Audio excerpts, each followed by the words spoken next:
सो मेरे प्यारे बच्चों, we are back in Embibe to solve your NEET examination. अभी अभी नीट का एग्जाम हुआ है, 2022 का पेपर खत्म हो गया है। उन बच्चों के लिए जो अगले साल अटेम्प्ट करने वाले हैं और उन बच्चों के लिए जिन्होंने इस बार अटेम्प्ट किया है, सबके लिए एक अच्छी स्ट्रैटेजी बना के पता, अगर आपका पेपर खराब गया तो you don't need to be tension वेंशन नहीं लेना।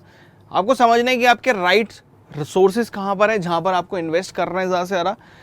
और जिन लोगों ने पेपर दे दिया है वो ज़रूर, जो मैंने यहाँ पर बुक लॉन्च करी थी भैया फिजिक्स की एक्सप्रेस बुक, इस बार मैं आपको पूरे रिजल्ट दिखा रहा हूँ कि नीट के सारे क्वेश्चन आपको बिल्कुल सेम कॉन्सेप्ट के यहाँ पर आपको मिल जाएंगे। तो मैंने आपको पहले ही बोला था, जो भी नीट एस्पिरेंट्स है यार, ये बुक सॉल्व कर लो। एक्सप्रेस बुक है, शॉर्ट टाइम में ख़त्म करनी थी, दैट्स इट। पर जो अभी दोबारा से तैयारी स्टार्ट करेंगे और जो लोग बच्चे अभी 11th-12th में जो तैयारी स्टार्ट कर रहे हैं, फिजिक्स सबसे ऐसा पॉइंट रहता है, लोगों को डर बहुत लगता है उससे, ठीक है, कि मैथ आती है, ये आ गया सर, इतना बहुत आसान रहता है। आपने एक बार कॉन्सेप्ट को अच्छे तरह समझना है, उसके अलावा आपको कुछ नहीं करना। जैसे हमने अचीव जेई पे चैनल पे बहुत सारे अपने वीडियोस डाले, जहाँ पर मैंने लॉजिक गेट्स, मैकेनिक्स के कुछ पार्ट सिखाए। इवन लॉजिक गेट का तो अभी रिसेंटली नीट के एग्जाम से 2 दिन पहले डाला, सेम क्वेश्चन वहाँ पर आ गया, एग्जैक्टली सेम क्वेश्चन आ गया। मतलब you don't need to do anything, मतलब एंड गेट, और गेट, नॉट गेट, 3 गेट का यूज़ करके उन्होंने एक एग्जाम्पल बना के दे दिया और आप उसको आराम से सॉल्व कर लोगे। तो problem in physics are very easy.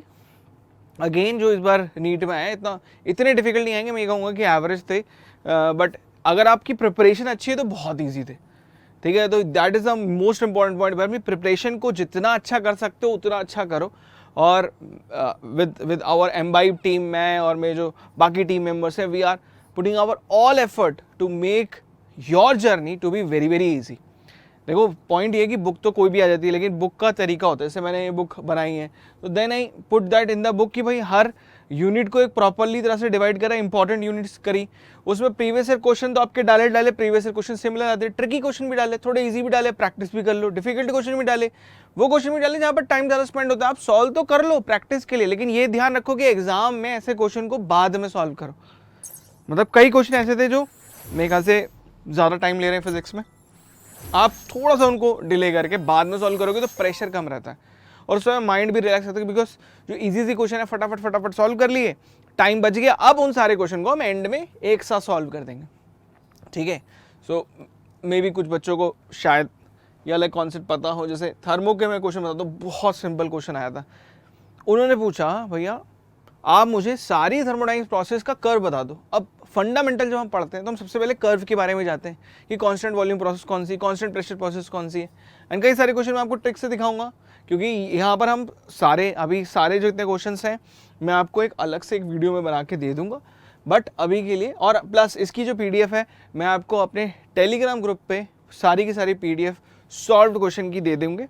Point वो नहीं है, पॉइंट ये है कि हम ये चीज़ सीखें कि भाई कोई क्वेश्चन आता है तो उन्होंने किस तरह से पूछा है और आपकी अप्रोच क्या होनी चाहिए, क्या आप उसको और कम टाइम में सॉल्व कर सकते हो, कोई और भी तरीके हैं जिससे सॉल्व हो सकता है, बस ये देखना है, ठीक है। So let's start the physics part, then the chemistry and the other part will begin.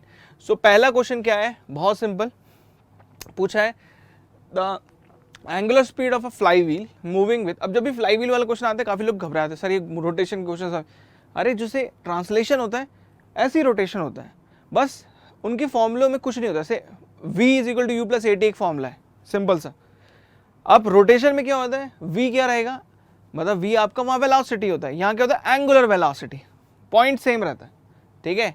Acceleration उधर a होता है, इधर अल्फा हो जाता है, अल्फा क्या होता है एंगुलर एक्सेलरेशन, कॉन्सेप्ट सेम, तो बिल्कुल सेम रहेगा। जरा क्वेश्चन पढ़ लेते हैं पहले। The angular speed of a flywheel moving with uniform angular acceleration changes from 120 rpm to 31220 rpm in 16 second. 16 second के अंदर उसने आरपीएम चेंज करी, बहुत बढ़िया। द एंगुलर एक्सेलरेशन रेडियन पर सेकंड। देखो ये क्वेश्चन अगर आप ध्यान समझो तो बहुत सिंपल सा क्वेश्चन है, आपको initial velocity, final velocity, angular velocity दे रखी है, टाइम दे दिया, आपसे बस एक्सेलरेशन पूछा है। अब ये बताओ, अगर मैं मैकेनिक्स के बेसिक कॉन्सेप्ट में घुसता हूँ तो मुझे एक फॉर्मूला याद है, v = u + at। अब सर अगर यही रोटेशन में बात करूंगा तो देखो रोटेशन में क्या हो जाएगा, रोटेशन में सर ये v, सर ये u और ये a, इनको बस लिखने का तरीका चेंज हो जाता है। सर ये बन जाता है v, बन जाता है आपकी फाइनल एंगुलर वेलोसिटी, ये इनिशियल वेलोसिटी क्या होती है सर, वो इनिशियल एंगुलर वेलोसिटी, और एक्सेलरेशन क्या होता है सर एंगुलर एक्सेलरेशन। अब बताओ सेम कॉन्सेप्ट लगा नहीं लगा? बिल्कुल सेम, कुछ भी नहीं है ऐसा। और सर इसको सॉल्व करूंगा तो अगर मुझे एक्सेलरेशन अल्फा निकालना है सर, वो होता है omega final velocity minus initial velocity divide by time,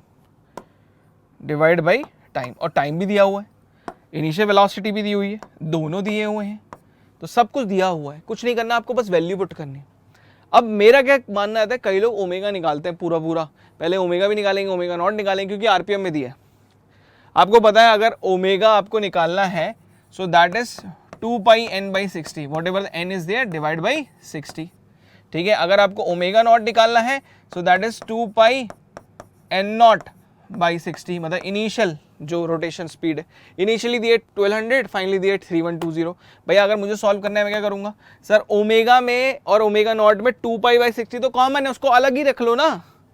सो क्या मैं ऐसे कर दूं, 2 पाई बाई 60 अलग रख लेता हूं और यहां पर सब्सट्रैक्ट कर देता हूं n माइनस एन नॉट, जो आरपीएम से डायरेक्टली माइनस कर दो ना, and divide by time. Time कितना है आपका, टाइम दिया आपको, t को भी t रख देता हूं, वैसे 16 दिया। क्यों मैंने किया, बिकॉज मुझे पता है ये बना ही क्वेश्चन ऐसे कि ऐसी कोई डिजिट आए। अब इसको फील करते करते ही मुझे आंसर इसका मिल गया, फील करते करते इसका आंसर मिल गया मुझे। देखो कैसे, ये 2 पाई है, सपोज मुझे पूरा सॉल्व करने का मन नहीं कर रहा, ऑप्शन देख के मैं तो घर चला जाऊं, ऑप्शन देख के समझ में आई है। 3120 माइनस 1200 डिवाइड बाई टाइम कितना दिया आपको 16। अब इसको मैं फील कर रहा हूँ, फील देखो, फील करने फील में कर रहा हूं, तो मैं देख रहा हूं सर 3120 1200 माइनस करना, इसमें आधे लोग तो यही मर जाते हैं, बोलते सर मैथ आती ही नहीं है, खत्म करो सर ये कहानी। अबे यार ये 2 पाई हो गया डिवाइड बाय 60 इंटू 16। अब ये बताओ अगर इसको 3200 मान लेते, 80 बढ़ा दिया, अरे 3120 3200 मान लो, जल्दी कट जाएंगे। 3200 1200 से माइनस करूंगा 2000, पर 80 आपका रह गया तो उसको भी माइनस कर दो, तो कितना हो गया भैया 1920, खत्म। क्या बोलूं, ये 1920 और 60 इंटू 16 ऐसा लग रहा है आपस के कुछ भाई बहन टाइप लग रहे हैं, पर देखने के लिए एग्जैक्टली पहले 0 को 0 से काट देते हैं, फिर 6 को 192 से काटते हैं। 192 से जैसे काटोगे 18 का ये 3 और ये 12 मतलब 32 डायरेक्टली, और 32 और 16 सामने सामने क्यों दिख रहे हैं, क्योंकि इनका क्वेश्चन बनाने का मोटिव ही यही था कि भैया ऐसा कोई डिजिट लाओ कि आंसर मिले। और भाई 2 इंटू 2 पाई 4 पाई आंसर दिख रहा है आपको 4 पाई। मतलब ये होता है कि आप क्वेश्चन जब मतलब पूरा भी सॉल्व मत करो यार, मैं तो पूरा काट काट के आपको दिखा रहा हूँ, पर जब हम इसको लॉजिकली ऐसे n1 माइनस n2 कर देते हैं ना, तो यहीं से मुझे फील होने लग जाता है कि इस जो n1 माइनस n2 कर रहा हूँ, मतलब 3120 1200 मतलब सब लोग 3200 1200 कर रहा हूँ, तो ये 2000 आ रहा है, यहाँ 2000 को डिजिट आएगी, ये 60 है, इसको 15 मान लो, तो ये समझ में आ रहा है सर ये कटेगा इससे और यहाँ पर 2 आ जाएगा, मतलब 4 पाई आंसर कुछ होगा। ऐसे 4.1 4.2 ऐसे ऑप्शन भी नहीं है, तो कुछ हो भी नहीं सकता, अप्रोक्सीमेशन से ही आंसर निकला है। तो भैया अपना आंसर आ चुका है 4 पाई, इसको लगाया, सबमिट किया, नाइस, ठीक है। अब चलते हैं नेक्स्ट पे। This is another good question, but how much time this question will take, I think is fraction of second only. आपको पता होना चाहिए, फिर भी मैं थोड़ा डिस्कशन जरूर कर लेता हूँ, आगे आगे कुछ क्वेश्चन में डिस्कशन नहीं करेंगे, फटाफट कर लेंगे।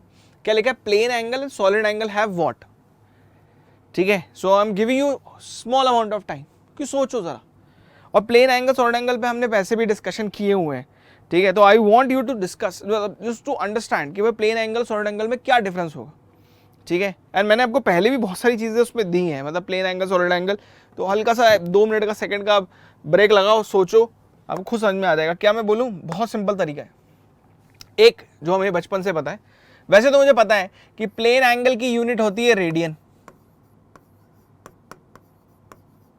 और सॉलिड एंगल की यूनिट होती है स्टर रेडियन। फिजिक्स में पढ़ा हुआ है सर ये, पर रेडियन और स्टर रेडियन क्या इनकी जो चीजें इसमें बोली है, देखो डायमेंशन बहुत यूनिट, भाई ये गलत है, यूनिट मैंने अभी लिखी है, न्यू यूनिट नोट, ये गलत है भाई, यूनिट लिखी है, तो both unit and dimension, unit but no dimension. भाई ये चेक करना डायमेंशन है या नहीं, तो एक की चेक कर लेंगे तो सबकी मिल जाएगी।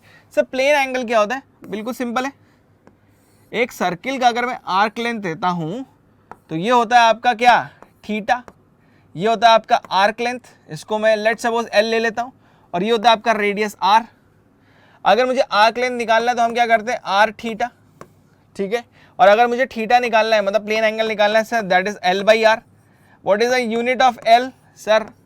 मास होता नहीं, लेंथ होती है, टाइम होता नहीं. R का क्या होता है सर? मास होता नहीं, L होता है, T होता नहीं, डायमेंशन में लिख दी. तो इसकी ओवरऑल डायमेंशन क्या आई सर? मास है नहीं, लेंथ है नहीं, टाइम है नहीं. तो ये कैसी चीज आ गई? वैसे लिखते हैं पार्शियल फॉर्म में डी थीटा, ठीक है. इसको आर, इसको क्या लिखेंगे? डीएल, आर्क लेंथ, मतलब छोटे आर्क के लिए. लेकिन मैं बड़े के लिए लिख रहा हूँ तो मैंने पूरा एल और ये सब करके लिख दिया, पर साफ साफ देखिए सर डायमेंशन नहीं है. अगर रेडियन की डायमेंशन नहीं है तो इसकी तो भैया हमें रख भी नहीं सकते. वैसे स्टार रेडियन का फॉर्मूला क्या होता है आपको पता होगा, ठीक है. इसको वैसे ओमेगा से दिखाते हैं, that is A by R square, area by R square. तो इसकी भी यूनिट नहीं होती क्योंकि एरिया की यूनिट भी मीटर स्क्वायर में होगी, आर की यूनिट भी मीटर स्क्वायर में चली जाएगी, वो कटी जाने. तो मुझे पता चल गया सर डायमेंशन नहीं है इसकी. एक से बदल गया तो सबका ही बदल गया. अब इतना थोड़ी टाइम लगाऊंगा कि मैं ये सब सॉल्व करके दिखा रहा हूँ, तो मैं आपको बताने के लिए बता रहा हूँ. वैसे तो हमें पता रहना चाहिए कि भैया प्लेन एंगल सॉलिड एंगल की यूनिट तो होती है, तो मुझे पता ही है, बट डायमेंशन नहीं होती. Unit but no dimension. Submit, finish, over, खत्म. अब चलते हैं नेक्स्ट क्वेश्चन पे. This is another easy question, मतलब ये फ्रैक्शन ऑफ सेकंड का दूसरा क्वेश्चन है. अब आप इसमें क्या देख रहे हो sir? PN junction, PN junction, PN junction, NP junction, NP junction, NP junction, मतलब ये समझ में आ गया सर. ये फॉरवर्ड बाइसिंग पे, तो यहाँ मैं जैसे सर्किट में वोल्टेज दूंगा, फॉरवर्ड बाइसिंग है, करंट मतलब मिल जाएगा, पोटेंशियल ड्रॉप होगा, बिल्कुल क्लियर रहेगा. सर इस वाले में रिवर्स बाइस पे, एनपी एनपी दोनों रिवर्स बाइस पे, तो इसमें पता चल रहा है इसमें भी सेम पोटेंशियल ड्रॉप होगा. पर जब पीएन और एनपी दोनों अलग अलग में लेके चलते हो तो पोटेंशियल ड्रॉप दोनों के अलग होंगे. फॉरवर्ड बाइस में थोड़ा अच्छा रहता है, उसमें मतलब आप ये मान के चलो बहुत ही माइन्यूट करंट फ्लो करेगा, ये ऑलमोस्ट जीरो ही करंट फ्लो करेगा. तो सर वहां तो अलग हो जाएगा, इन दोनों में अलग हो जाएगा. तो क्या लिखा है? In this given circuit ABC the potential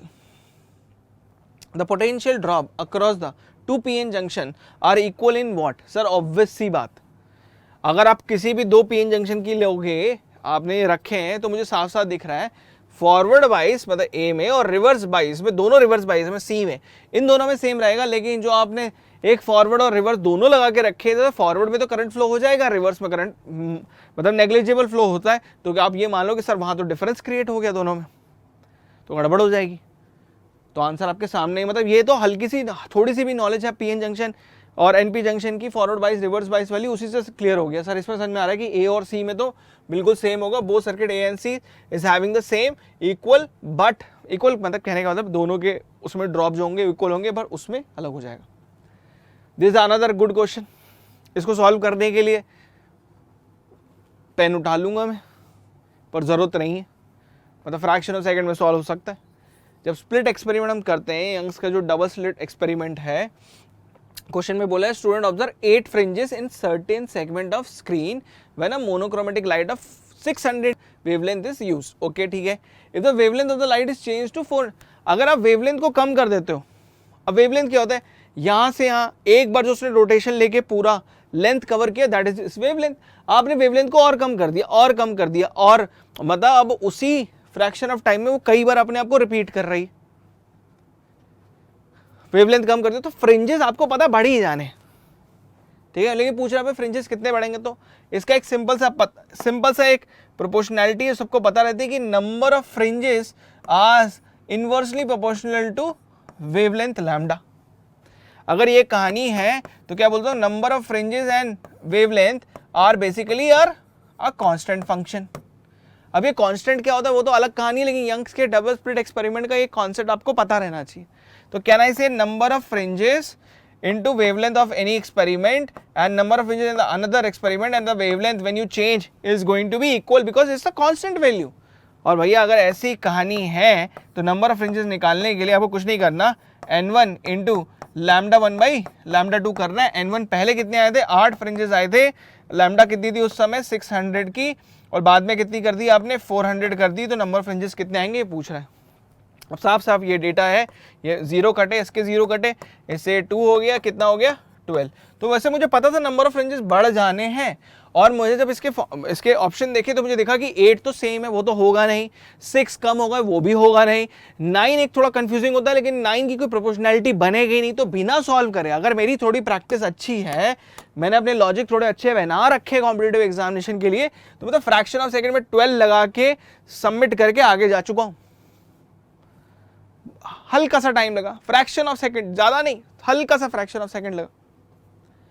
अब जब ये क्वेश्चन आते हैं मुझे बड़ा अच्छा लगता है, क्योंकि इनमें वो बात होती है जहां पर इंसान थोड़ा सा दिमाग लगाएगा, ओम्स लॉ लगाएगा, थोड़ी बहुत चीजें करेगा, जिससे मैं इसका हिंट मैंने बना रखे हैं, और ये सब चीजें हम आपके साथ शेयर करते हैं, प्रोवाइड करते हैं, so that you will also achieve that much of content. बताओ, ऐसा नहीं क्वेश्चन देखा तुरंत सॉल्व करना शुरू कर दिया, या फिर जब आप प्रिपरेशन कर रहे हो, उनके लिए बोल रहा हूँ जो प्रिपरेशन करते हैं, तो जरूरी नहीं कि वो क्वेश्चन देखा फटाफट देखा और चलो सॉल्व करते हैं फटाफट, नहीं यार, टाइम लो, थोड़ा आराम से रिलैक्स करो, सोचो उसके बारे में, नहीं समझ में आए तो हिंट देखो, हिंट देखने के बाद आपको बहुत सारी चीजें खुद क्लियर हो जाएंगी। इसमें लिखा है भैया ओम्स लॉ यूज करो ना, और एक जो आपका जो इसमें पूछा है आपसे द करंट डेंसिटी, इसके बारे में सोचो, ठीक है। अब इसमें पहले समझो डेटा क्या क्या दिए, पहले उसको समझ लेते हैं डेटा क्या क्या दिए। डेटा बहुत सारे दिए, मुझे बोला है एक कॉपर वायर की जो लेंथ है वो दे दी 10 मीटर की, फिर रेडियस दे दिया 10 पावर -2 डिवाइड बाई √π, क्योंकि r² होना है इसलिए दिया है मीटर में, √π दिया, मुझे पता चल गया। हैज इलेक्ट्रिकल रेजिस्टेंस, रेजिस्टेंस भी दिया है 10 ओम का, ठीक है, 10 ओम का रेजिस्टेंस भी दिया है, और फील्ड स्ट्रेंथ दी है। मतलब फील्ड स्ट्रेंथ जो होती है, आप देखते हो वोल्टेज बाई मीटर होती है, मतलब अगर फील्ड स्ट्रेंथ को मैं सिंबल दे देता हूँ, ई दे देता हूँ, निकालना है मुझे, तो वो मुझे दिया 10 वोल्ट पर मीटर, मतलब अगर इसमें मैं लेंथ मल्टीप्लाई कर दूँ तो मुझे वोल्टेज मिल जाएगी, दैट्स इट। अब मुझसे पूछा करंट डेंसिटी, ठीक है, सो करंट डेंसिटी मैं डायरेक्टली एक मतलब अपना जो फंक्शन उससे निकाल लेते हैं, ठीक है, that is current by area, ठीक है, करंट बाई एरिया, ठीक है। What is current? Sir current कैसे निकालूं? ओम्स लॉ क्या होता है sir? V is to I R, तो I क्या होगा? V by R, V by R into area. Sir V कैसे निकालो? सर V निकालने की सिंपल है, इलेक्ट्रिक स्ट्रेंथ को लेंथ से मल्टीप्लाई कर दो,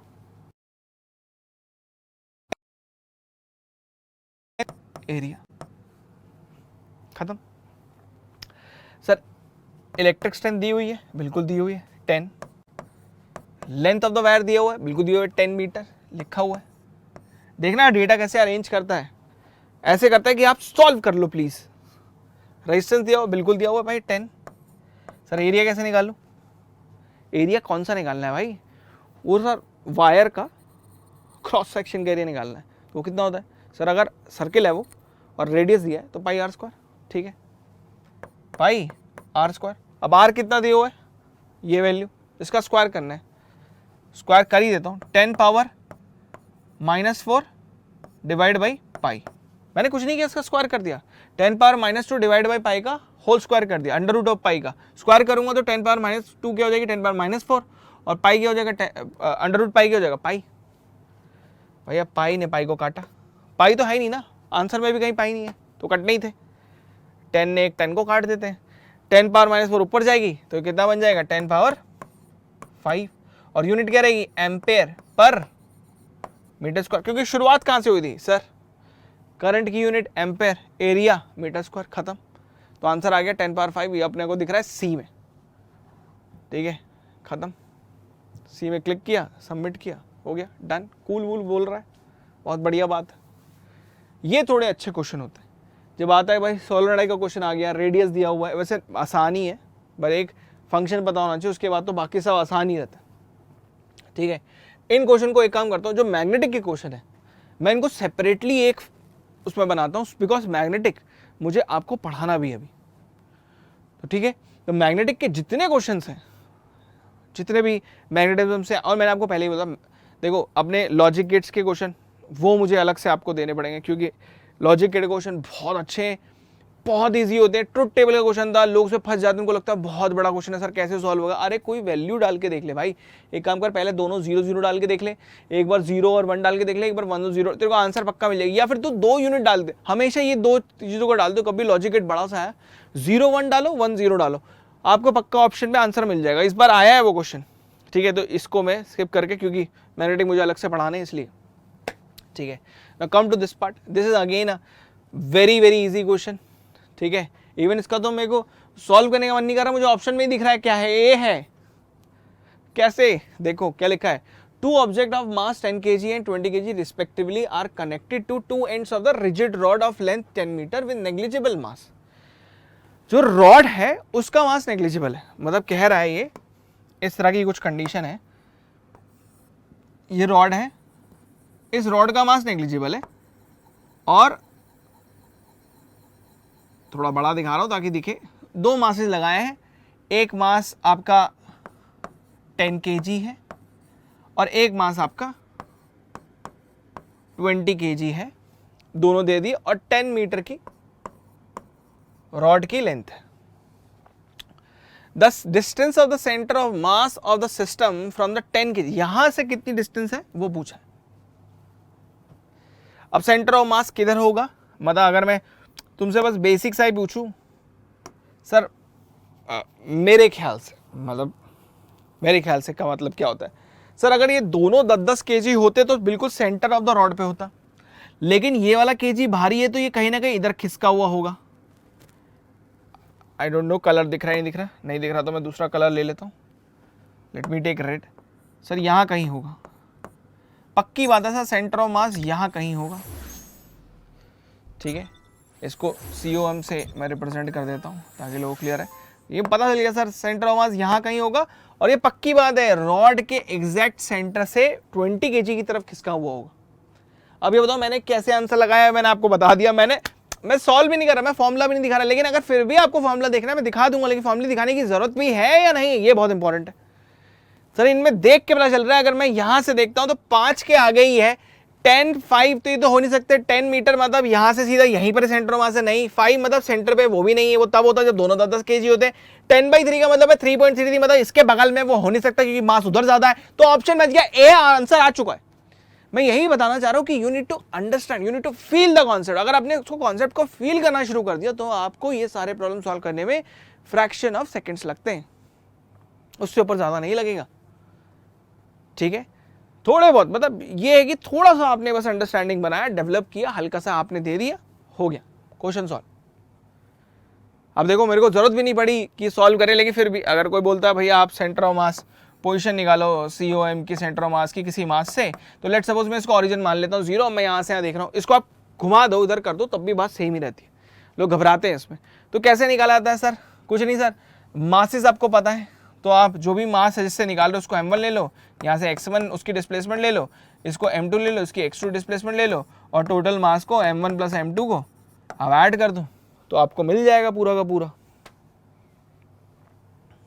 सेंटर ऑफ मास मिल जाएगा। फॉर्मूला पुट कर दो बस सर, मतलब 10 kg है, अगर आप यहीं से देखना है तो इसको आप 0 मान लो तो वो 0 हो जाएगा, वो उसको तो हटा ही दो।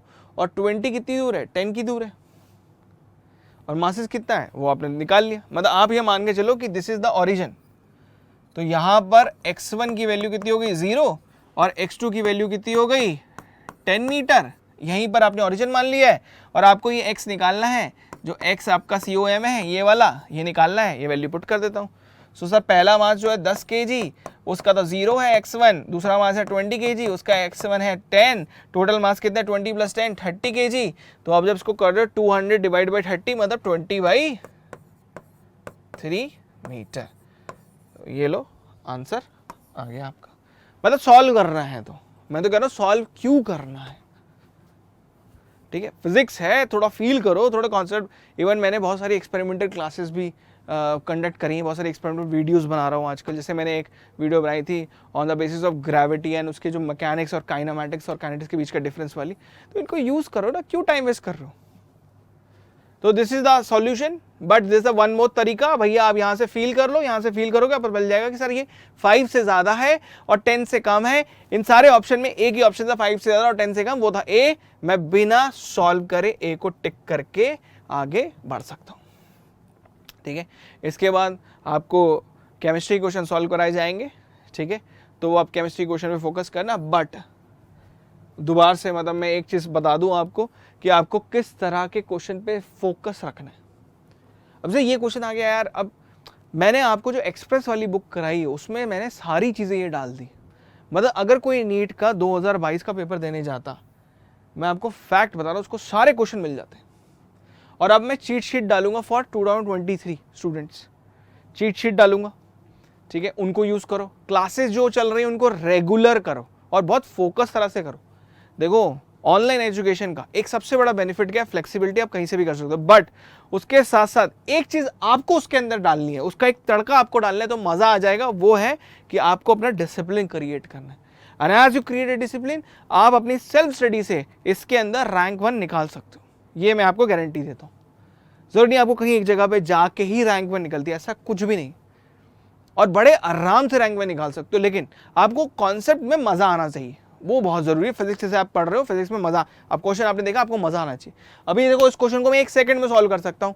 अभी देखो AM, radio waves, microwaves, infrared, X ray. आपको पता है कि जितनी भी वेव्स हैं, अगर आपने थोड़ा सा इलेक्ट्रोमैग्नेटिक वेव पढ़ा है तो सबसे इंपॉर्टेंट है visible region which is 0.2 to 0.7 VIBGYOR, और उससे पहले सारी जो अल्ट्रावायलेट हो जाती है और रेड के बाद सारी इंफ्रारेड हो जाती है, और सारी 10 पावर माइनस में ही चलती है सारी, एक्सेप्ट, क्योंकि 10 पावर माइनस का मतलब वो वेव किसी बॉडी के अंदर पेनिट्रेट कर सकती है, उसकी वेवलेंथ इतनी कम है और फ्रीक्वेंसी उतनी ही ज्यादा है। एक को छोड़ के, वो है एएम रेडियो वेव्स। ठीक है, जो आप रेडियो वेव सुनते हो, that's why it is used for communication. और इस पूरे ऑप्शन में एक ही ऑप्शन है 10 पावर 2 मीटर सेकंड के अंदर, एएम वेव्स के अंदर सेकंड के अंदर, जो प्लस में है। आपको पता है सबसे हाईएस्ट पेनिट्रेटिंग वेव जो सबसे ज्यादा बॉडी के अंदर पेनिट्रेट करती है, सबसे नुकसानदायक है, वो वेवलेंथ उसकी हमेशा ऑब्वियसली बहुत कम रहेगी, तभी उसकी फ्रीक्वेंसी याद रहेगी, क्योंकि आपको एक फॉर्मूला पता रहना चाहिए। ठीक है, which is the concept for lambda into new is a constant. That constant you should know, और मुझे कमेंट में बताना वो कांस्टेंट है क्या। ठीक है, फिजिक्स के अंदर, but lambda into new is a constant. अब ये कांस्टेंट है, मैं मानता हूं, हो गया कांस्टेंट। इसका मतलब अगर कोई भी वेव जिसकी वेवलेंथ बहुत कम है, उसकी फ्रीक्वेंसी बहुत ज्यादा, और फ्रीक्वेंसी किसी की भी ज्यादा है, तो वो पेनिट्रेट बहुत करेगी, क्योंकि मल्टीपल टाइम वो उस चीज को वाइब्रेट करेगी। कौन सी सबसे खतरनाक वेव है इन सब के अंदर, सबको पता होगा, एक्सरे। जब आप एक्सरे कराने जाते हो, आप सामने खड़े हो जाते हो, बॉडी एक्सरे करवाती है, यहां से एक्सरे घुसी, एक्सरे चली गई, और फिर से पीछे एक शील्ड लगाई जाती है, रिफ्लेक्टिंग शील्ड, उस पर टकराती है, फिर आपको क्रॉस करके जाती है और आपकी बॉडी का पूरा स्कैनिंग निकाल के दे देती है, भैया इसकी हड्डी यहां पर टूटी है, इसकी नहीं टूटी। कभी ऐसा होता है रेडियो वेव आपके सामने फेंकी और रेडियो वेव ने आप करवा, नहीं, एक्सरे, उसका पूरा पर्पस एक्सरे से सॉल्व होता है। इंफ्रारेड भी भाई डेंजरस होती है, माइक्रोवेव में तो खाना ही बना रहे हो, लेकिन एएम वेव से आप ये सब कुछ नहीं करते हो। तो मैंने बस कुछ नहीं देखा, मैंने देखा ए 10 पावर माइनस 2, मतलब ए का 2 है फॉर श्योर। मैं ऑप्शन में घुसा, मैंने कहा ए में 2 इधर है नहीं है, इधर है नहीं है, इधर है नहीं है, एक ही में है, आगे कुछ पढ़ना भी नहीं, लेकिन फिर भी चेक करने के लिए कि भैया आपकी माइक्रोवेव इसने आपको दिखाई थर्ड में, आपकी इंफ्रारेड दिखाई है आपने उसने फोर्थ में, और आपकी एक्सरे दिखाई है उसने 1 में, मतलब सबसे शॉर्टेस्ट वेवलेंथ एक्सरे की है, बिल्कुल सही है। ये वाला पॉइंट भी सही है, मुझे पता था ए 2 में है और डी 1 का है, ये दो चीजें मुझे पता थी और मैंने जाके आंसर टिक कर दिया, मतलब टाइम वेस्ट ही नहीं। अब लोग बोल रहे सर ये सॉरी सी, बोल रहे सर बड़ा मुश्किल आता है फिर इसका, क्या मुश्किल, सॉल्व भी नहीं करना भैया, आपके पास दिमाग और प्रैक्टिकल चीज़ें बहुत दिमाग में रहे तो बहुत अच्छा रहता है। इस पर मैं बहुत बेहतरीन क्लास जेईई में तो कराई चाहिए, लेकिन यहाँ नीट के लिए आपके कराएंगे, तो उसको फील करो तो आपके हमेशा दिमाग में बैठ जाएगा, सर यही होता है, this is the only way, because आप प्रैक्टिकली देखने लग जाते हो फिर। ठीक है, सुबह सुबह की सनलाइट जो होती है, जो आपको दिख रही है, जितनी भी चीज़ें दिख रही है, because of visible radiation.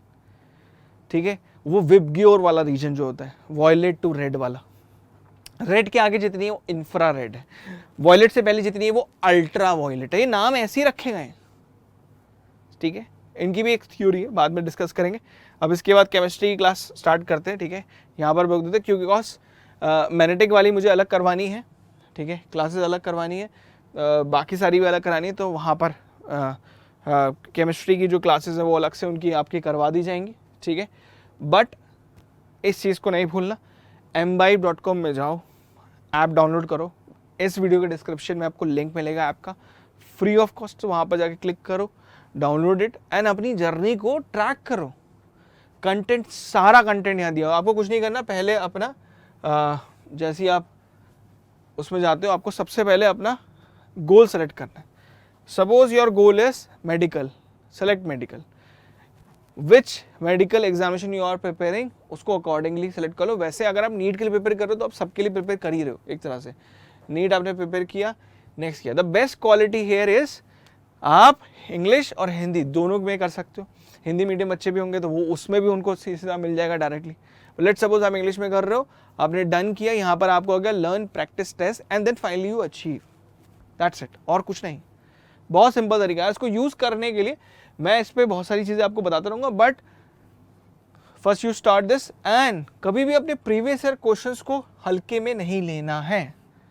Previous year question जब आप सॉल्व करते हो मल्टीपल टाइम, देन आपकी प्रैक्टिस बनती है, और प्रैक्टिस के बिना आप इस एग्जाम को नहीं निकाल सकते। आपने अब देखा ना कि अगर मैं प्रैक्टिस कर लूँ बहुत बार तो मेरे दिमाग में बहुत सारी चीज़ें आ जाती हैं, और फिर मेरे को ना ऑप्शन से ही आंसर समझ में आता है कि यार यही ऑप्शन होगा, लॉजिक्स क्लियर हो। आपको बस मेरे साथ वो जर्नी को पूरा करना है, मैं आपके अंदर वो सारे लॉजिक भर दूंगा कि सर मैं किस लॉजिक को देख के अपने आंसर्स को फटाफट निकाल सकता हूँ, ठीक है।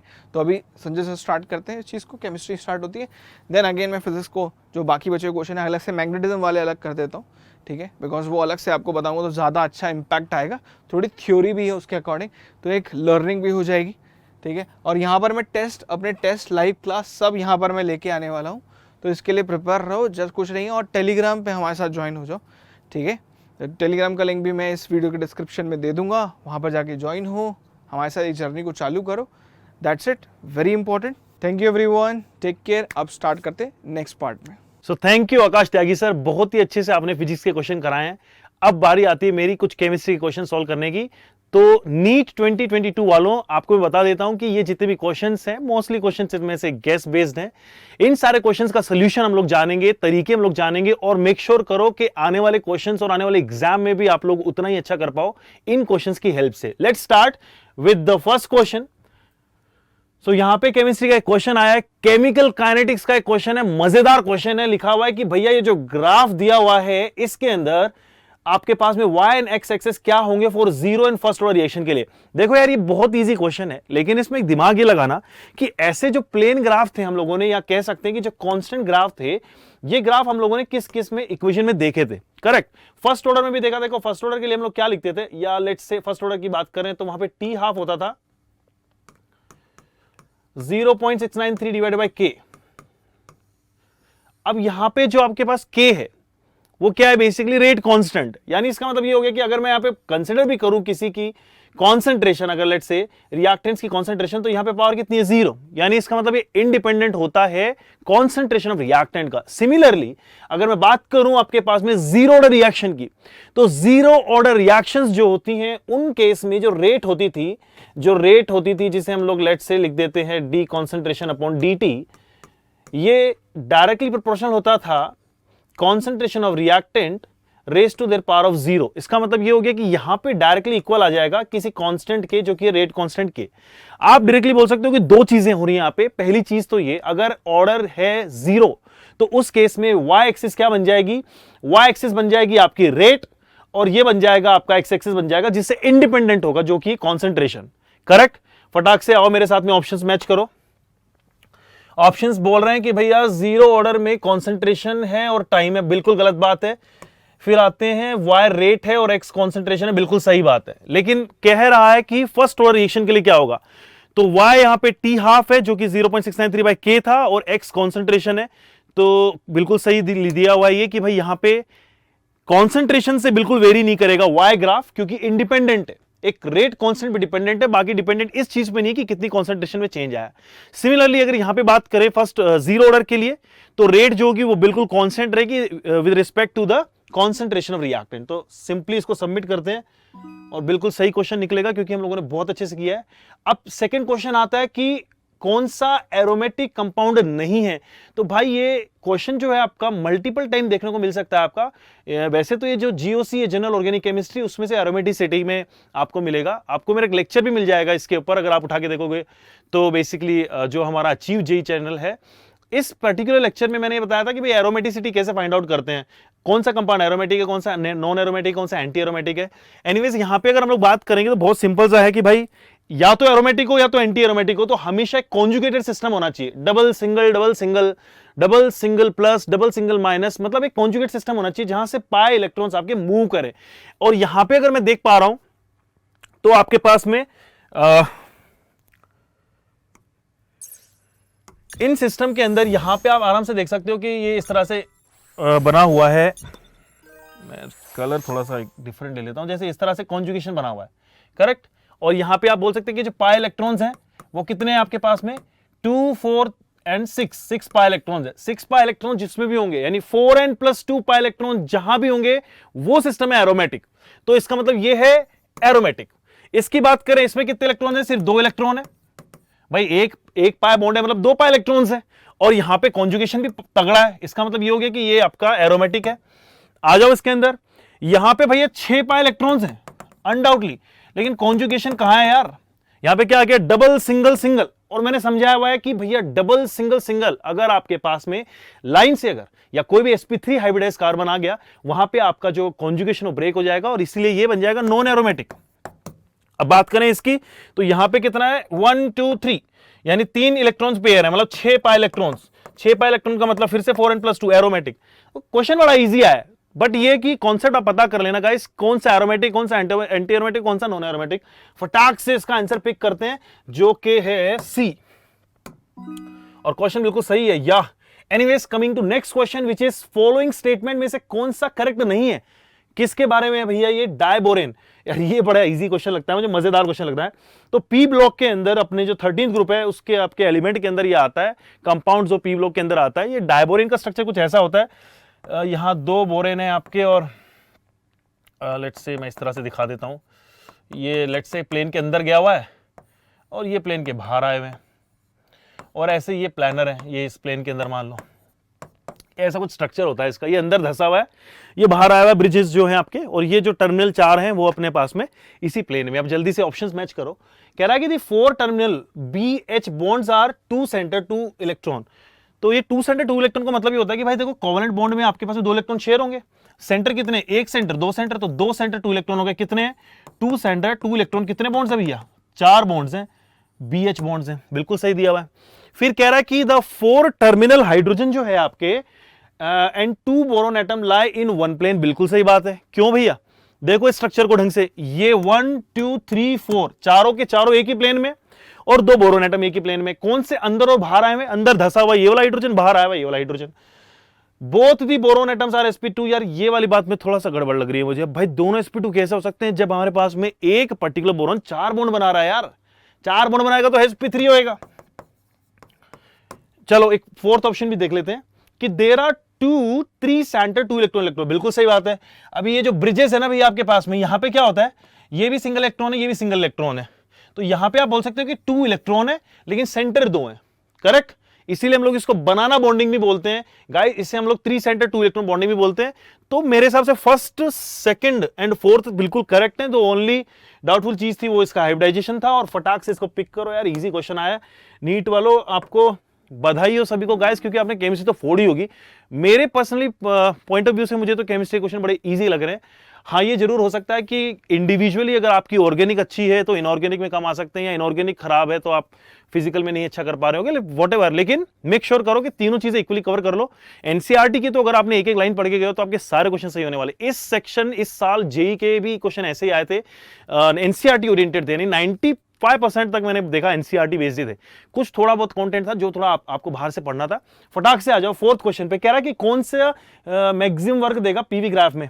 ये बड़ा इजी क्वेश्चन है। तो थर्मोडायनेमिक्स से घबराने वाले बच्चों, सीधी बात ये है कि अगर आपके पास में वर्क डन की बात करें तो सबसे ज्यादा पीवी का एरिया जहां पे आएगा वो आपका वर्क डन होता है। वही पी डेल्टा वी अगर हम लोग जिसको बोलते हैं, तो आप सिंपली ये देखो कि एरिया अंडर पीवी कर्व जो होता है वो हमारा आंसर होता है। अब आपको सिंपली ये चेक करना है, मैं पेन दूसरा ले लेता हूं यार।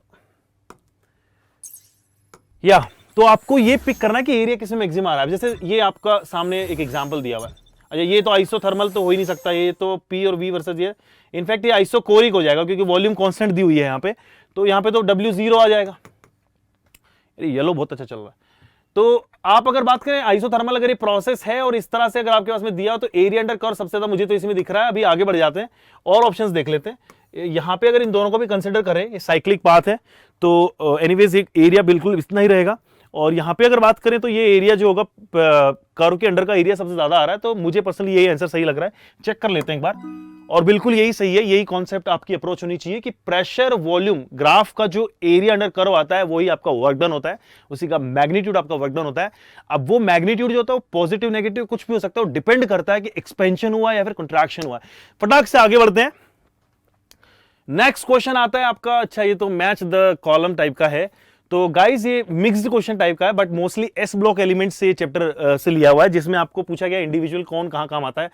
तो भाई देखो लिथियम की बात करें तो अपने रिएक्टिविटी सीरीज कह लो या इलेक्ट्रोकेमिकल सीरीज कह लो, उसमें सबसे टॉप वाला एलिमेंट है। तो इतना अच्छा अगर आपके सामने ये रिड्यूसिंग एजेंट दिया हुआ है तो इसका काम मेजरली होता है इलेक्ट्रोकेमिकल सेल्स के अंदर। इलेक्ट्रोकेमिकल सेल्स के अंदर फिजिबिलिटी लाने के लिए लिथियम यूज करते हैं। तो ए का आंसर तो आ रहा है 2। मैं फटाक से अपना फेवरेट पेन ले लेता हूं येलो, और ये देखिए इसमें फर्स्ट का आंसर मुझे मिल रहा है सेकंड, और उसके बाद में आगे बढ़ो अभी और देखते हैं। सोडियम जो हो गया, सोडियम का यूज कहां करेंगे आप लोग? वैसे तो इलेक्ट्रोकेमिकल सेल में भी कर सकते हैं, कूलेंट इन फास्ट ब्रीडर में भी होता है, फोटो इलेक्ट्रिक में तो हम लोग सीजियम यूज करते हैं, ये तो आपने बिल्कुल पढ़ा होगा। यानी मतलब डी का आंसर 4th है।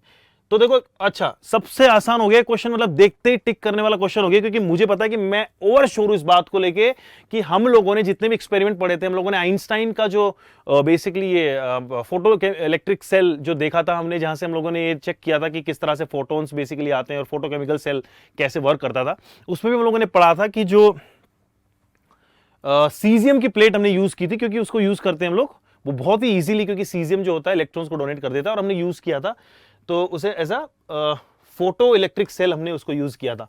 करेक्ट। तो आप देखो डी आंसर इसमें एक ही में दिया हुआ है, मैं एक बार चेक कर लेता हूं। हाउएवर इसमें जितने भी आपको दिए हुए हैं ऑप्शंस वो सारे भी आप दिमाग लगा सकते हो, मैं और भी क्रॉस वेरीफाई कर दूंगा। मतलब एक ही आंसर सही लग रहा है, डी में 4 दिया हुआ है। अब बाकी आपको क्रॉस चेक करा देता हूं। जैसे वो बोल रहा है कि सी में 1 दिया हुआ है, तो सी में 1 क्या होगा? Absorbent of carbon. अरे बिल्कुल यार, KOH क्या है? KOH क्या है आपका? KOH बेसिकली एक अल्कली है, स्ट्रॉन्ग बेस है, और CO2 का नेचर क्या होता है? एसिडिक होता है। तो ये आपस में एक दूसरे को, मतलब CO2 को एब्जॉर्ब कर लेता है ये KOH सोल्यूशन। तो फटाक से पिक करो ना, इतना टाइम वेस्ट क्यों करना है? तना या सो बहुत ही इजी क्वेश्चंस आए हैं। देखो यार, ऐसे मल्टीपल चॉइस क्वेश्चन जो होते हैं उसमें आपको ये जरूरी नहीं है इंडिविजुअली जाना, एक एक चीज समझना, क्योंकि देखो समझने के लिए तो पूरा साल था हमारे पास में। अभी इंपॉर्टेंट ये होता है कि क्या चीज यूज करके जल्दी से आंसर निकाल दूं। तो उसके लिए मैंने आपको तरीका बता दिया है। आई होप आपको समझ में आ रहा होगा कि आप शॉर्टकट मारें, ये चेक करें कि कौन सा ऑप्शन हमारे पास में ऐसा अवेलेबल है जिसका एक ऑप्शन ही आपको ये बता रहा है कि ये परफेक्ट है। जैसे मैं ओवर श्योर था इस चीज को लेके कि भैया हम लोग सीजियम यूज करते थे फोटोकेमिकल सेल में, एक ही ऑप्शन बोला था कि जो सीजियम था उसका ऑप्शन डी दिया हुआ था। एनीवेज आगे बढ़ते हैं। मजा आ रहा है अभी तक के लेक्चर में आप सभी लोगों को? आपको पता चल रहा है कि कौन से चैप्टर से लिया गया है, कौन सा कॉन्सेप्ट यूज हो रहा है, किस तरह से एनसीईआरटी की चीजें हम लोगों के सामने आ रही हैं। बहुत इजी पेपर आया है। मैं तो कांग्रेचुलेट कर रहा हूं आप लोगों को कि एटलीस्ट केमिस्ट्री साइड से तो आप लोग श्योर हैं। बायो आप लोग हर बार फोड़ते ही हो, केमिस्ट्री इस बार आपने फोड़ ही दिया है, फिजिक्स का आपने आकाश त्यागी ने बता ही दिया है, तो इस बार आपका एग्जाम ओवरऑल अच्छा जा रहा है। अब बढ़ जाते हैं आगे, नेक्स्ट क्वेश्चन में आता है असर्शन रीजन वाला क्वेश्चन है। तो आपको ये पता है कि भाई पता ये करके देना है कि असर्शन जो है वो करेक्ट है या रीजन करेक्ट है या परफेक्ट एक्सप्लेनेशन है कि नहीं, इस तरह से कुछ दिया हुआ है। एक बार पढ़ लेता हूं मैं असर्शन क्या कह रहा है कि कहां से मिलेगा भाई? अच्छा ये दिया ना। तो स्टेटमेंट 1 है आपका असर्शन कि ICl is more reactive than I2। ICl is more reactive than I2। भाई ये बात याद रख लेना कि जो इंटर हेलोजन कंपाउंड्स होते हैं वो ऑलवेज रिएक्टिव होते हैं, क्योंकि उनके बीच में पोलैरिटी आ जाती है, पार्शियल नेगेटिव पॉजिटिव चार्ज बन जाते हैं, इलेक्ट्रोनेगेटिविटी का गैप आ जाता है, इस वजह से हाईली रिएक्टिव रहते हैं, इजीली वो लोग ब्रेक डाउन हो जाते हैं। जनरली ब्रेक डाउन इनका रेडिकल्स में भी होता है, और ये डिपेंड करता है कि सोल्यूशन या रिएक्टिंग एजेंट क्या है। तो यहां पे आप बोल सकते हो कि assertion is absolutely correct.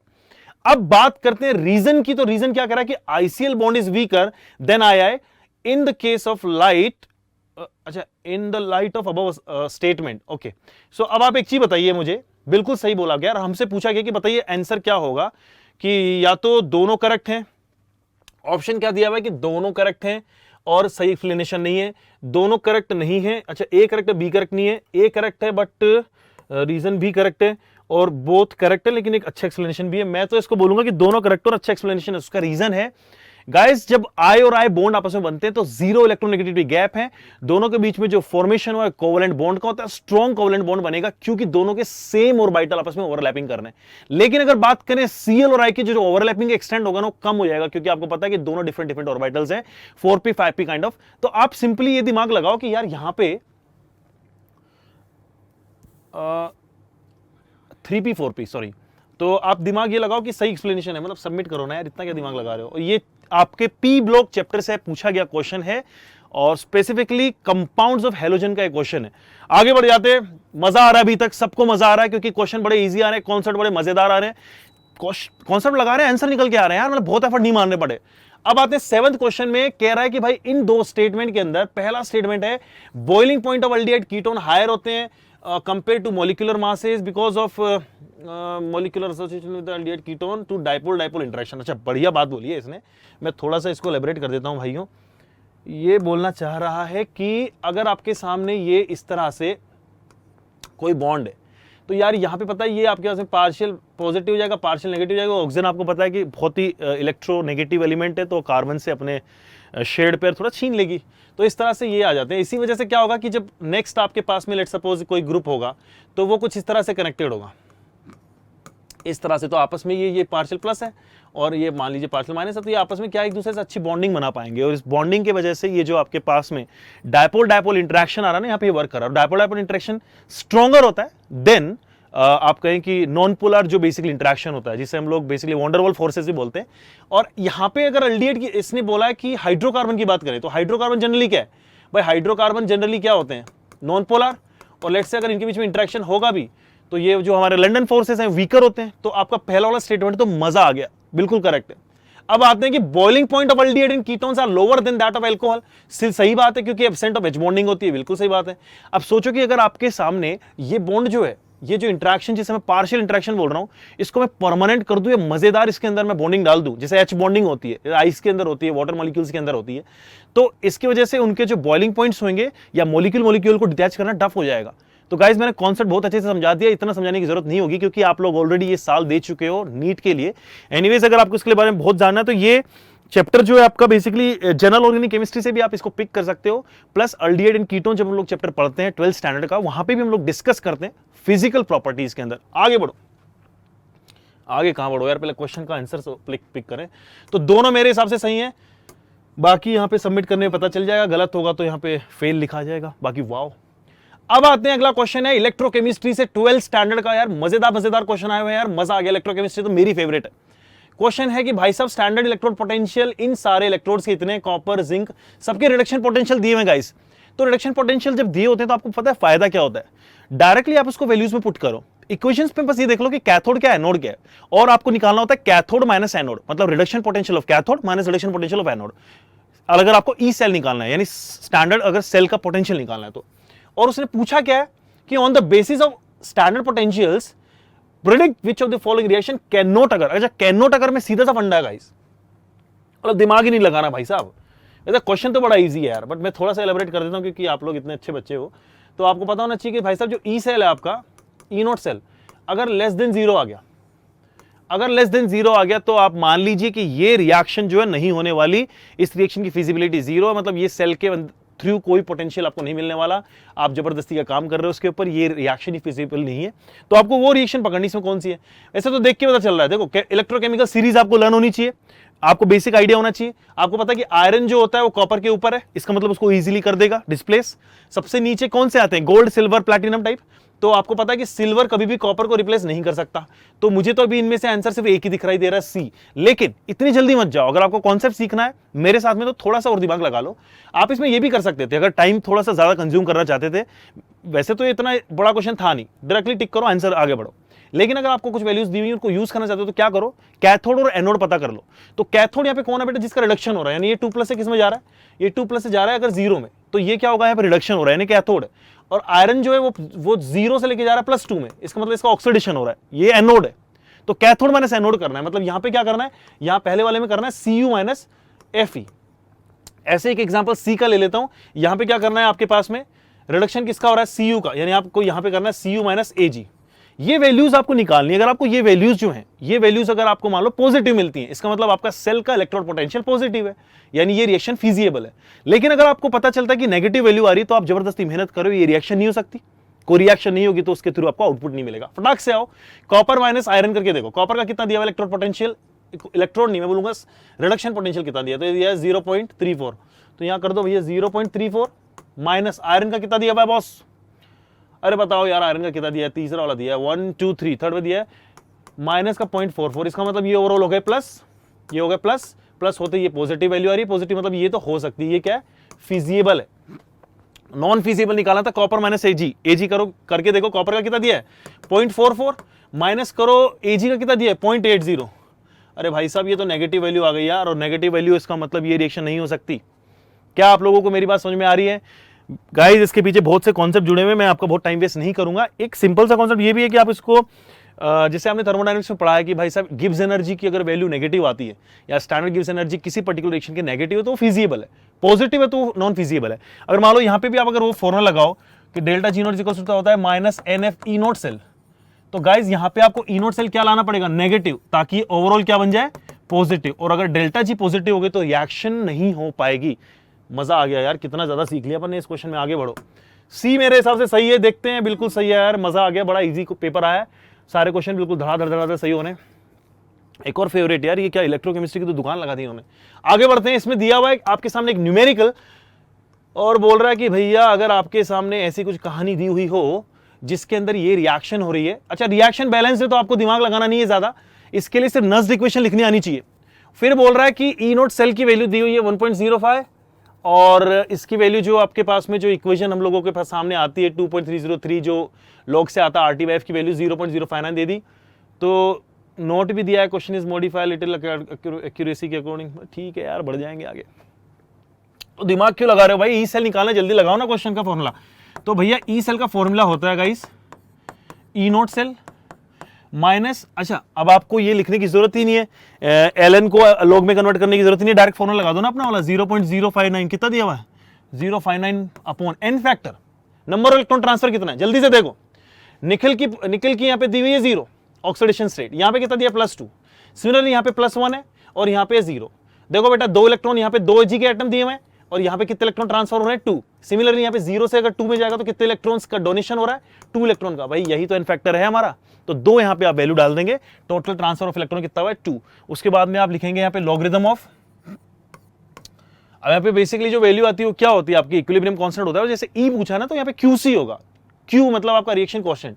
Reaction quotient क्या है भाई, प्रोडक्ट अपॉन रिएक्टेंट। क्या सॉलिड यूज करूंगा, नहीं सिर्फ आयंस यूज करूंगा, यहाँ पे भी ये यूज नहीं होगा, सिर्फ आयंस यूज होगा। आयंस कितने दिया हुआ है यहाँ पे 0.001, मतलब मैं यहाँ पे लिख देता हूँ 10⁻³ डिवाइडेड बाय ये कितना दिया हुआ भाई 0.001 10⁻³ कितने यहाँ पे 2, क्या लिख दूंगा यहाँ पे 10⁻³ 2। ओवरऑल काटोगे 6 है तो बच जाएगा 10⁻³ लॉगरिथम ऑफ 10⁻³ कितना होता है 3, यानी 0.059 मल्टीप्लाइड बाय 3/2 कितना हो गया 1.5, और इसको माइनस करना है, कितना दिया हुआ था भाई साहब इसका ई नॉट 1.05। तो गाइस ये कुछ वैल्यू जो आएगी ना, ये कुछ आ रही है 1.5 गुना इसका करोगे तो कुछ 0.09 टाइप आएगी, और इसमें से माइनस कर दोगे तो ये 1 से थोड़ा कम आंसर आएगा। देखो यार किसमें क्या आ रहा है 1 से थोड़ा कम, भाई साहब ये क्वेश्चन तो मतलब मैं यार बिना न्यूमेरिकल के सोल्व कर दूंगा।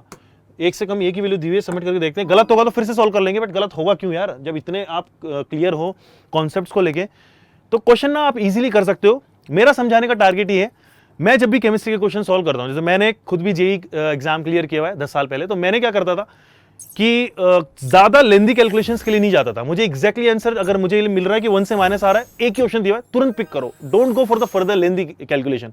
नीट वालों को स्पेशली बता रहा हूं क्योंकि गाइस आपके लिए नंबर ऑफ क्वेश्चन ज्यादा आते हैं। इट्स ऑलवेज गुड थिंग कि यार आप स्मार्टली अटेम्प्ट करो instead of going for the exact answer and all. आगे बढ़ जाते हैं, काफी ज्ञान की बातें हो गई। अब आते हैं क्वेश्चन 10 में, copper crystallize in FCC unit cell, edge length दी हुई है, सब कुछ दिया हुआ है, भाई साहब बताओ करेंगे क्या। यार क्वेश्चन तो बड़े ईजी आए लेकिन थोड़ा कैलकुलेशन है यार इसमें, क्या थोड़ा सा कर लेते हैं। तो भाई वैसे इसमें तुक्के भी मार सकते हैं लोग बाग कि भाई साहब आंसर जैसे कॉपर का मास कितना 63 होता है, आंसर यही आएगा, 65 नहीं आएगा, 60 नहीं आएगा, ये नहीं आएगा। लेकिन ये स्मार्टनेस नहीं, ये फुलिशनेस हो जाएगी। क्योंकि आपके सामने न्यूमेरिकल दिया हुआ है और कोई न्यूमेरिकल के अंदर जो चीजें दी हुई हाइपोथेटिकल हो सकती हैं, उस केस में हो सकता है कि वो आंसर 36 निकाल दें। आप यहाँ पे शाने बन के कर दोगे 63.5, सर हमें तो पता है एटॉमिक मास, गड़बड़ हो जाएगी। मैथ्स के क्वेश्चन करते थे ना पहले बचपन में कि प्रूव करो कि दोनों लाइनें इक्वल हैं, तो स्केल से प्रूव नहीं करना कि देखो सर 5 सेंटीमीटर से 5 सेंटीमीटर आ रहा है, फंस जाएंगे वहां पे। इसको सॉल्व करके देख लेते हैं, बट मैं आपको ज्यादा डिटेल में नहीं ले जाके सिंपली एक फॉर्मूला दे देता हूं। तो गाइस डेंसिटी का फॉर्मूला क्या होता था, मास per unit volume.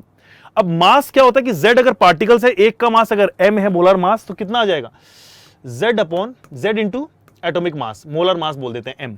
Molar mass कितने के लिए होता है, एक मोल के लिए। मुझे कितने के लिए चाहिए, एक एटम के लिए, या कह सकते हैं एटम्स के लिए। तो एक एटम, क्योंकि z एटम्स है ना, तो m अपॉन na कर दो, तो ये मतलब एक एटम का मास आ गया, इंटू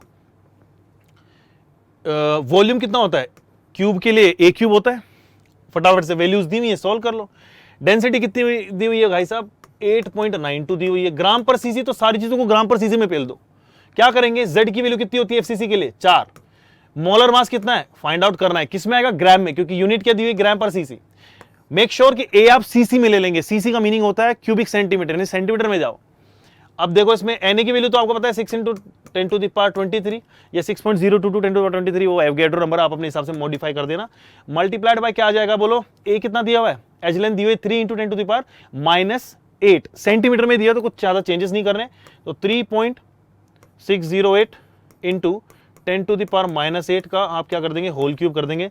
यार ये क्वेश्चन में से बहुत टफ तो नहीं है फ्रेंकली स्पीकिंग, लेकिन यार ये टाइम टेकिंग बड़ा लग रहा है। इसको कैलकुलेशन को थोड़ा सा इजी करके दिखाता हूं। देखो मोलर मास क्या आ जाएगा, ये बन जाएगा भाई साहब 8.92 मल्टीप्लाइड बाय 6 इंटू 10⁻23 इंटू ये 3.6 का अगर अपन क्यूब करेंगे, लेट्स से कि 4 का करते हैं, कितना आता है, 4 इंटू 4 16, 64 आता है ना। और 3.6 का ऑलमोस्ट मतलब मैं ले लेता हूँ 27, लेट्स से कि कुछ 50 के आसपास आता है, लेट्स सपोज, और इंटू 10⁻24, क्योंकि गाइज उससे क्या होगा ना, मेरे को एक आइडिया लग जाएगा। और आंसर जो है वो सब वैसे हैं तो आसपास में ही यार, और अपॉन क्या कर देंगे आप इसमें, तो मोलर मास में ये मल्टीप्लाई होगा, ये जाके 4 से डिवाइड हो जाएगा। ये आपका यहाँ पे सोल्व हो जाएगा, 23 था, ये 24 था, -1 बच गया, लेट्स से 5 रह गया, ये हो गया 30/4। तो 30/4 क्या ऑलमोस्ट आ जाएगा 7.5। तो ये कैलकुलेशन कितनी आएगी, इसको आप सोल्व करके देख लो, 9 7 या 63 के आसपास, मतलब जो भी है इसको सोल्व कर लेना भाई। मैं अभी के लिए तो हिट एंड ट्रायल कर रहा हूँ कि मेरी कैलकुलेशन कुछ इसके आसपास जा रही है। और वैसे तो सही है यार, हम लोग कैलकुलेशन हमेशा अच्छी करते हैं, लेकिन आप लोग थोड़ा और इसको नीटली कर सकते हो। जैसे मैंने तो आपको जो एक तरीका बताया, मैं जनरली यही करता हूँ, थोड़ा रफ कन्वर्जेशन ले लेता हूँ। 3 का क्यूब हो गया ऑलमोस्ट 10 ले लिया, या पाई का क्यूब आ गया तो आपने उसको 10 के आसपास ले लिया, ऐसा कर सकते हैं। क्यूब नहीं, सॉरी स्क्वायर की बात कर रहा था। तो एनीवेज आगे बढ़ जाते हैं। अभी तक सबको मजा आ रहा है, सॉलिड स्टेट चैप्टर से ये था 12th स्टैंडर्ड का पहला चैप्टर है सॉलिड स्टेट, बहुत मजेदार चैप्टर है। पैकिंग एफिशिएंसी पे मैंने एक लेक्चर दिया हुआ है, प्लीज उसको देखें हमारे चैनल पे M5 JEE पे, और वहां पे आपको पता चलेगा कि किस तरह से मैंने पैकिंग एफिशिएंसी डिराइव कराई है F3C यूनिट सेल के लिए, और कैसे मैंने इस कैलकुलेशन को करके दिखाया कि आप कैसे रिलेट करते हो एज लेंथ को और इसके डायगोनल लेंथ को with respect to the terms of packing efficiency. तो आगे बढ़ जाते हैं अभी। ओके, फिर से मैच कराया है भाई साहब। ये आपका जो general principles of isolation of metal के ऊपर है, तो यहाँ पे आपने जिसे हम लोग मेटलर्जी भी बोलते हैं वो क्वेश्चन है। ये तो फैक्ट बेस्ड है, इसमें तो संजय आर्य सर भी कुछ नहीं हेल्प कर सकते, भगवान भी कोई हेल्प नहीं कर सकते, तो लर्न ही करना पड़ेगा। जैसे मुझे रटा गया, कैलेमाइन कहीं भी आता है तो मेरे को लगता है जिंक कार्बोनेट ही होगा, ठीक है। तो बस कर दो, फिर इसमें क्या दिमाग लगाना है। मैं तो टीवी पे एडवर्टीजमेंट भी देखता हूँ लैक्टोकैलेमाइन, तो मेरे दिमाग में जिंक कार्बोनेट ही आता है। अब मैं इतना केमिस्ट्री में घुस गया हूँ। तो सी का आंसर क्या बन जाएगा, सेकंड बन जाएगा। देखना जरा सी का आंसर सेकंड कौन सा है भाई, सी का आंसर सेकंड कौन सा है भाई, सी का आंसर सेकंड 2 जगह दिया भाई, ये और ये। इसका मतलब एक और देख लेते हैं, तो बी देख लेते हैं। बी क्या है, मैग्नेटाइट। गाइस हमेशा याद रखो, हेमेटाइट और मैग्नेटाइट दोनों आयरन के और है। हेमेटाइट और मैग्नेटाइट, हेमेटाइट नॉर्मल आदमी है जिसमें +2 आपको ऑक्सीडेशन स्टेट मिल जाएगी, लेकिन या Fe2O3 है, सॉरी, जहां पे आपको कितनी मिल जाएगी यार, Fe2O3 में +3 मिल जाएगी। लेकिन अगर बात करेंगे किसमें, हेमेटाइट के अंदर बात करेंगे, तो +2 +3 दोनों मिलेंगे आपको। मैग्नेटाइट का मीनिंग ही क्या होता है, हेमेटाइट के अंदर आयरन ऑक्साइड और डाल दो, Fe2O3.FeO, तो बन जाएगा Fe2, क्या बन जाएगा यार, Fe3O4 बन जाएगा, Fe3O4। तो आप यही है बेसिकली, ये बी का आपको मिलेगा 1 और ए का मिलेगा आपको सेकंड। अब देखना भाई बी का 1 कितना मिल रहा है यार, बी का 1 तो यहीं पे मिल रहा है, यानी ए ही सही आंसर है मेरे अकॉर्डिंग। तो बाकी अपन चेक कर लेंगे, अगर इनके से गलत निकलता है तो बाकी ऑप्शंस पे हम लोग ट्राई मार लेंगे, क्योंकि आपको पता है कि ये सारा रोट लर्निंग का सिस्टम है। यहाँ पे संजय सर तो कोई हेल्प कर नहीं सकते, कॉन्सेप्ट कोई है ही नहीं, तो लर्न ही करने थे सारे। तो एक बार सबमिट करके देख लेते हैं। अरे क्या हुआ भाई, सही निकल गया यार फॉर्चुनेटली। तो आगे बढ़ जाते हैं गाइस। ये है आपका 11th क्वेश्चन। मेरे स्लाइड्स खत्म हो चुके हैं, यानी आज के लेक्चर का लास्ट क्वेश्चन हो सकता है। तो यहाँ पे आपके सामने, ओके ये तो खत्म हो गया ना। Thank you so much guys आपके पेशेंस के लिए, और आपके सामने मैंने जो सोल्यूशन रखा हुआ है, मेक श्योर कि आप लोग इस कॉन्सेप्ट को सीख चुके हैं और बाकी हमारे साथ में ट्यून्ड रहें, सो दैट कि आप लोग आने वाले एग्जाम्स के लिए भी बहुत अच्छा कर पाएंगे, कंटेंट भी ले पाएंगे। mbibe.com पे जाके लर्न, प्रैक्टिस एंड टेस्ट की फैसिलिटी भी आप ले पाएंगे। Keep imbibing. We believe in you.